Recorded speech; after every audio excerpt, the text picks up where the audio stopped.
ابھی میں نے جو بیان کیا نا اس کا، میں نے کہا نا رمضان میں روحانی صحت بھی بنائیں اور جسمانی بھی.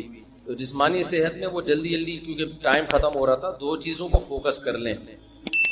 باہر کی چیزیں چھوڑ دیں آپ، جن میں خاص طور پر چینی اور کوکنگ آئل، ان دو چیزوں کو کیا کر دیں اپنی ڈکشنری سے نکال دیں. آپ کوکنگ آئل نہیں کھائیں گے تو کیا کھائیں گے؟ دیسی گھی کھا لیں. دیسی گھی نہیں کھا سکتے تو کچھ بھی کر لیں، لیکن یہ آئل آپ کو نکالنا پڑے گا. اور چینی بھی مارکیٹ سے کیا کرنی پڑے گی؟ شارٹ کرنی پڑے گی. تو اب یہ خود آپ نے پلاننگ کرنی ہے کیسے ہوگا یہ، لیکن آپ کی زندگی بن جائے گی، اتنا سکون ملے گا نا. چند دن ٹینشن ہوگی آپ کو. دوسری بات یہ کہ روٹی چاول بھی کم کریں، کیونکہ روٹی میں بھی بہت زیادہ کارب ہوتا ہے، نشاستہ ہوتا ہے. آج کل کی روٹی یہ وہ روٹی نہیں ہے جو آپ کے ابا دادا کھایا کرتے تھے. یہ وہ والی گندم نہیں ہے، اس میں بہت زیادہ چینجنگ ہو چکی ہے. اب جو بیج گندم کا ہے نا، یہ وہ والا گندم نہیں ہے. پہلے گندم کی روٹی میں کارب کم ہوتا تھا اور دیگر چیزیں زیادہ ہوتی تھیں. اب وہ ایسا بنا دیا ہے کہ جیسے فارمی مرغی ہے نا، 6 مہینے میں سب کچھ، تو گندم بھی ایسا ہی ہے.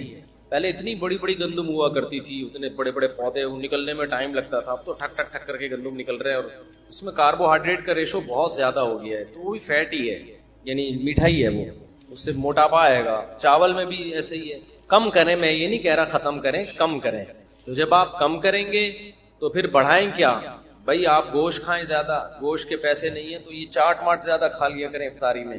چنے کی چاٹ ہو گئی، ان میں تھوڑا کارب کم ہے نا. لوبیا ہو گیا، لو بھیا کہتے ہیں نا، لو بھیا.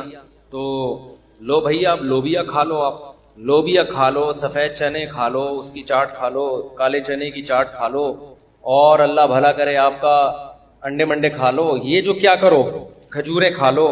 یہ جو ہے نا آپ کا حساب کتاب، چاول، روٹی اور چینی. چینی سے مراد چینی سے بنی ہوئی چیزیں. پتہ چلا آپ نے چینی چھوڑ دی، رسگلے کھا رہے ہو آپ کہ چونکہ میں چینی نہیں کھاتا. تو رسگلہ تو چینی ہی ہے نا. تو یہ چند چیزیں آپ رمضان میں تھوڑا سا ان سے ایوائڈ کریں. دوبارہ بہت لمبا بیان ہو گیا تو مختصر کر کے بتا دیتا ہوں. روٹی چاول ختم نہیں کرنے، بلکہ کیا کرنا ہے؟ کم کرنے. نمبر 2، چینی کو کیا کرنا ہے؟ ختم کر دو چینی. نمبر 3، کوکنگ آئل نکال دو اپنی زندگی سے. خاص طور پہ رمضان میں تو نکالو نا.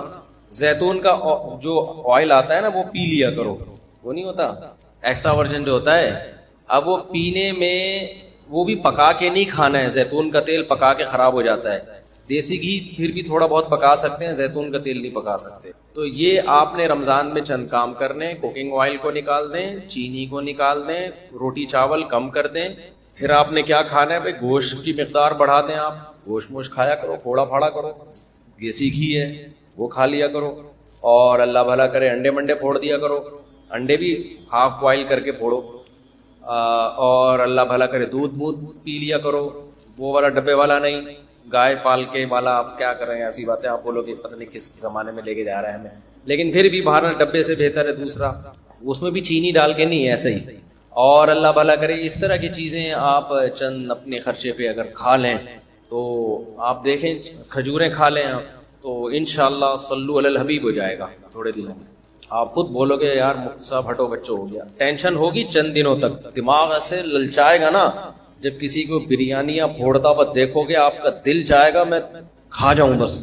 لیکن تھوڑے دنوں میں آپ کو جب اچھا کھانے کی عادت پڑ جائے گی تو پھر کیا ہوگا کہ آپ کو جب دماغی مینٹلی صحت، جسمانی صحت اچھی ہوگی نا، تو پھر آپ کو اچھی خوراکوں میں مزہ آنا شروع ہو جائے گا. کبھی کبھار پھوڑو بریانی تو کراچی کا ایک سوغات ہے، کون چھوڑ سکتا ہے کبھی کبھار.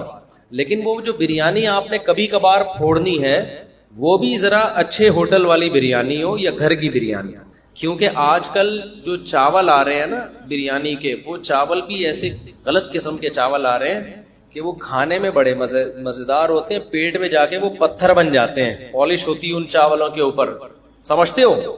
تو پتہ نہیں کیا کیا آ رہا ہے یار، ابھی کیا کیا رونا روئے ہم بیٹھ کے. تو بہت ہی بربادی ہو رہی ہے. یہ میری فیلڈ میڈیکل سائنس نہیں ہے. آپ کہہ سکتے ہیں آپ کیوں یہ باتیں کر رہے ہیں. دیکھو میں ہسپتالوں میں بھی جاتا ہوں بیان کے لیے نا. ابھی میں گیا لاہور میں ایک ہاسپٹل میں، اس ہاسپٹل میں مریضوں کا فری میں علاج ہوتا ہے. جیسے انڈس ہاسپٹل ہے نا، بڑا اچھا معیاری ہاسپٹل ہے، فری میں کروڑوں روپے کا بجٹ ہے ان کا، اور سال کا اربوں میں پہنچتا ہے وہ. سارا بجٹ کون پورا کرتا ہے؟ پبلک. لوگوں کی زکاتیں ہیں، صدقہ ہے، خیرات ہے، ان سے مریضوں کا فری علاج ہوتا ہے انڈس ہاسپٹل میں. اسی طرح لاہور میں ہے الحجاز ہاسپٹل، وہ بھی فری علاج ہوتا ہے وہاں پہ. تاجر بڑے ایماندار وہاں کے. میں گیا، میں نے وہاں جا کے ایک چیز دیکھی، ڈائلسس کے جو پیشنٹ ہیں اس میں گیا، لائن سے لوگ لیٹے ہوئے ہیں، جوان آدمی گردے گنوا بیٹھے ہیں اپنے. شوگر کے پیشنٹ کو دیکھیں گے، ینگ لڑکے 35 سال 40 سال شوگر کے پیشنٹ. ہارٹ کے پیشنٹ کو آپ دیکھیں گے، ینگ لوگ، جوان لوگ ہارٹ پیشنٹ. کروڑوں روپے کا لوگوں کا سرمایہ زکاتوں کا ان مریضوں کے علاج پہ خرچ ہو رہا ہے. انشاءاللہ ثواب ملے گا، اچھی بات ہے، علاج ہونا چاہیے بھائی. گورنمنٹ اپنی ذمہ داری پوری نہیں کرتی.